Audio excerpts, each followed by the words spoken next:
एक महत्त्वाची बातमी आहे। फेसबुक लाईव्ह करत मंत्री संजय सावकारेंबाबत आक्षेपार्ह वक्तव्य करण्यात आलंय।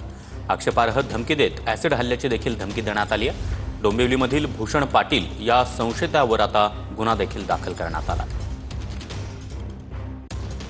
संजय सावकार तुझ्या म्हणजे तारीख आहे, मी येणार, तू वापर तुझी ताकद। मी पण हायकोर्टाला सुप्रीम कोर्टाला सांगितलंय, हा एका स्त्रीचा रेप केला ना तुम्ही, हा रेप करता तुमच्या एका स्त्रीचा रेपचा व्हिडिओ आहे माझ्याकडे। त्या एसपीच्या आणि डीएसपीच्या मी अजून एक जण तिला लॉज मध्ये बोलवतो आणि साधारण आणि बाकीच्या स्त्रिया काय झोपल्या का तिकडच्या। एका स्त्रीचा रेप झालाय आणि सर्व गप्प आहे। एकटा भूषण पाटील फक्त आवाज हे करतोय, तर त्या आवाजाला काय बोलतात? सायको, मेंटल, पागल, वेडा, मूर्ख। मी नाहीये। रेपचा व्हिडिओ माझ्याकडे, 6 जणांनी तिचा रेप केलेला तो व्हिडिओ आहे।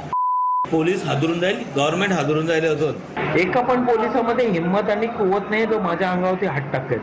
सावकारीला ठोकून देईन अजून मी, एवढा मी पोचलेला। मी हात तर टाळा माझा, फक्त पोलिसांनी माझ्यावरती हात टाका। मग तुमची कशी पोलिसांची एकेकाची मग बघा।